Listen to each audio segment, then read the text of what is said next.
நாளென் செய்யும் வினைதானென் செய்யும் என நாடி வந்த கோளென் செய்யும் கொடுங்கூற்றென் செய்யும் குமரேசர் இருத்தாலும் சிலம்பும் சதங்கையும் தண்டையும் சண்முகம் தோளும் கடம்பும் எனக்கு முன்னே வந்து தோன்றிடனே. உலகெங்கிலும் வாழ்ந்து கொண்டிருக்கும் புது வசந்தம் டிவி நேயர்களுக்கு டாக்டர் சைதை ராஜாவின் அன்பான வணக்கங்கள். நாம் இப்பொழுது இந்த எபிசோடில் குரு பெயர்ச்சி பலன்கள், அதாவது 2024 மே 1 குரு பெயர்ச்சி மேஷத்திலிருந்து ரிஷபத்துக்கு இடம் பெயர்ச்சி ஆகிறார். 12 ராசிகளுக்கும் எப்பேற்பட்ட பலனை வழங்கப் போகிறது என்பதை ஒவ்வொரு ராசியாக பார்க்கலாம் வாங்க. குணமிகு வியாழ குரு பகவானே மனமுடன் வாழ மகிழுடன் அருள்வாய். பிரகஸ்பதி வியாழ பரத குருநேசா கிரக தோஷமின்றி கடாட்சி தருள்வாய். குருவே நமக.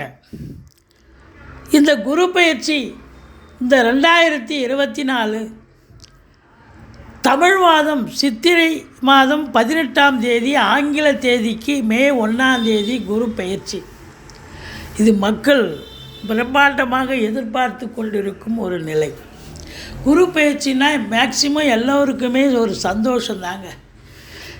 ஜோசியரை எங்கே பார்த்தாலும் சரி, ஐயா குரு பயிற்சி எனக்கு நல்லா இருக்குமா என் ராசிக்கு அப்படின்னு ஒரு பொது இடத்துலையும் ஒரு கோயில் குளங்களில் எங்கேயாவது பார்க்குற இடத்துலையும் கேட்குறது நம்ம கண்கூடாக பார்க்க முடியும். ஆனால் அதே சனி பயிற்சியாக இருக்கும்பொழுது யாரும் வாய் திறக்க மாட்டேங்கிறாங்க. சனி பயிற்சினா ஒரு பயம், ஆனால் குரு பயிற்சினாலே எல்லோருக்கும் ஒரு சந்தோஷம். அப்படி குரு பகவான் பொறுத்தவரையிலையும் உங்களுக்கு இந்த 2024 குரு பயிற்சி 12 ராசிகளுக்கும் எப்பேற்பட்ட பலன்களை வழங்கப் போகிறது.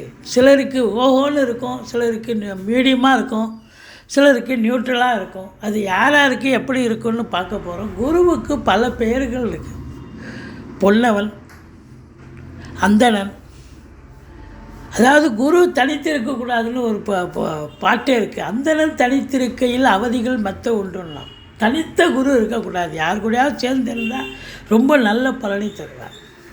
ஒரு ஜாதகத்தில் இந்த குருவே இல்லைன்னு சொன்னால் அவ்வளோதாங்க, ரொம்ப எல்லோருக்குமே கஷ்டத்தை அனுபவிக்க வேண்டிய சூழ்நிலை வந்துடும். குரு தான் ஓரளவுக்கு எல்லா கிரகங்களையும் சேர்த்து பிடிச்சி பார்த்து, அதாவது இருக்கிற இடத்துக்கும் பலனை கொடுத்து, பார்க்குற இடத்துக்கும் பலனை கொடுத்து, கிரகங்களையும் பார்க்கும்பொழுது அந்த கிரகங்களுக்கு ஒரு செம்மையான ஒரு பலனை கொடுக்கக்கூடிய ஒரு அற்புதமான ஒரு கிரகம் குரு. குரு இல்லையே என்று சொன்னால் நம்ம மானிட பிறவி இந்த பிரபஞ்சத்துக்கே ஒரு அசௌகரியமான நிலை ஏற்பட்டிருக்கும். குரு தான். குரு பார்க்க கோடி நன்மை பெரியவங்க சொல்லியிருக்காங்க. இந்த குரு பகவான் பார்த்திங்கன்னா சில இடங்களுக்கு ஸ்தான பலம் வரும், சில இடங்களுக்கு ஸ்தான பலம் வராது.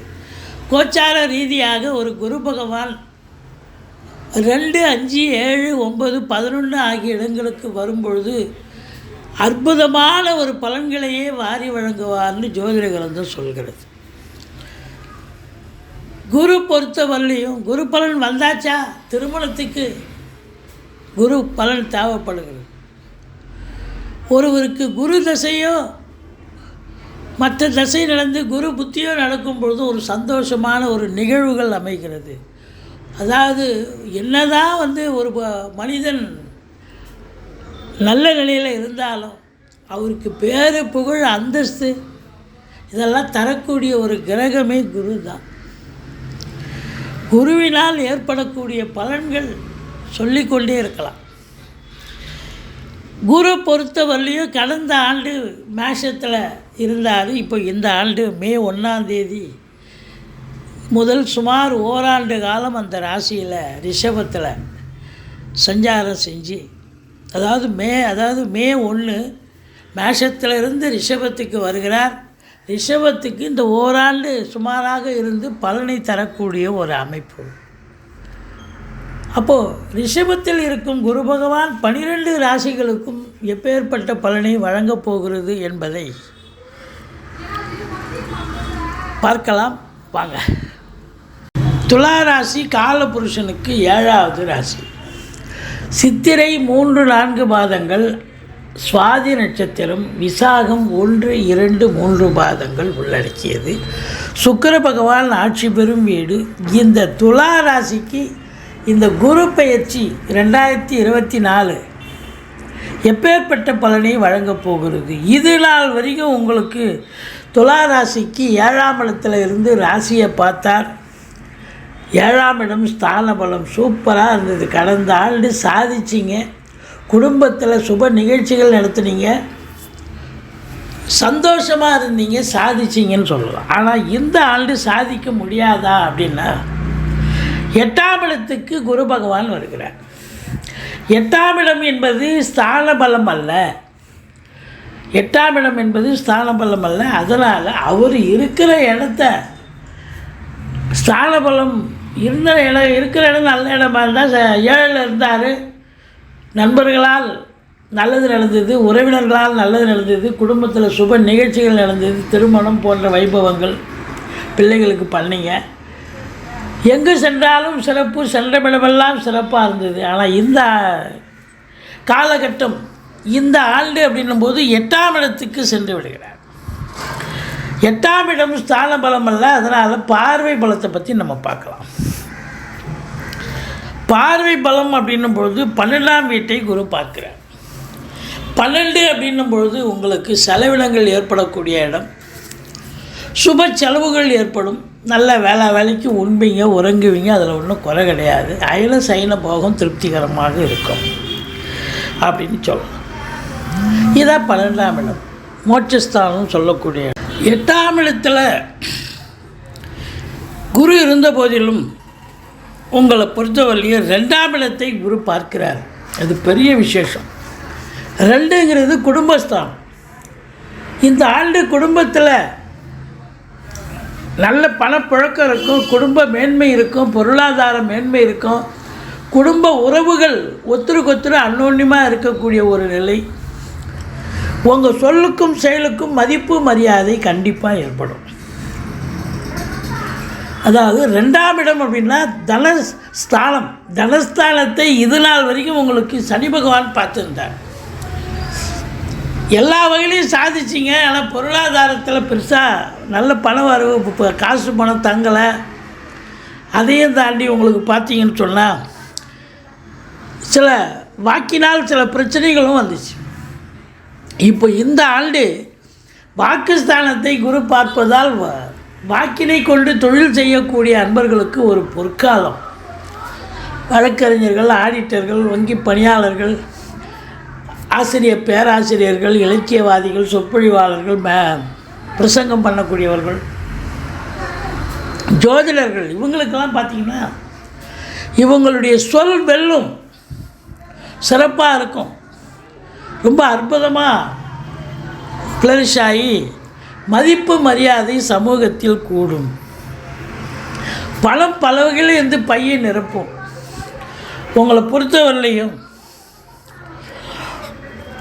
குரு பார்வை அப்படின்னு பார்த்தீங்கன்னு சொன்னால், குரு 12ஆம் வீட்டை பார்க்குறார், செலவுகள் ஏற்படும் சொன்னோம். 2ஆம் வீட்டை பார்க்குறார், நல்ல பண வரவு இருக்கும். பண வரவு இருந்தால் செலவுகள் இருக்கத்தானே இருக்கும். அதையும் தாண்டி 4ஆம் இடத்தை குரு பார்க்குறது உண்மையிலேயே சிறப்புங்க. சுகஸ்தானத்தை குரு பார்க்குறார், சுகவாசியாக இருக்க போகிறீங்க. அதுதான் முதல் பாயிண்ட்டாக தான்.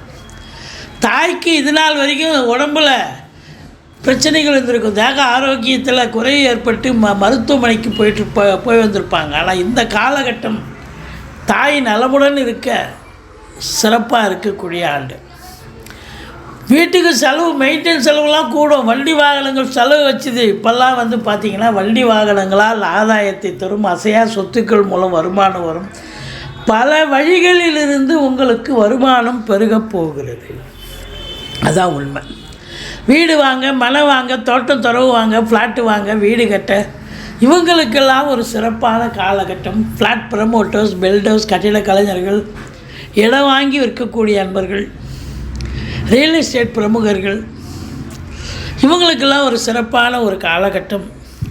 4ஆம் இடம் சிறப்பாகிறது. பிள்ளைகளுடைய கல்வி, உயர்கல்வி மிக சிறப்பாக இருக்குது. வெளிநாடு போய் படிக்கணும்னு நினைக்கக்கூடியவர்கள் தாராளமாக படிப்பீங்க, படிக்க வைப்பீங்க. 5ஆம் இடத்துல சனி பகவான் இருக்கார். புண்ணியம், பூர்வ புண்ணிய ஸ்தானம் வலுப்பெறுகிறது. சிவனை வழிபாடு செய்யுங்கள். வாழ்க்கையில் சுபீட்சத்தை பெறப்போகிறீர்கள் இந்த ஆண்டு. 6ஆம் இடத்துல ராகு இருக்குது. இது சூப்பருங்க. உங்களை பொறுத்தவரையிலையும் இளைஞர்களுடைய தேடல்கள் என்பது ரொம்ப சிறப்பாக அமையும். அவங்க வேலைக்காக முயற்சி பண்ணுவாங்க, தொழிலுக்காக, உத்தியோகத்துக்காக, எது எப்படி இருந்த போதிலும் சாதிக்கக்கூடிய ஒரு ஆண்டு.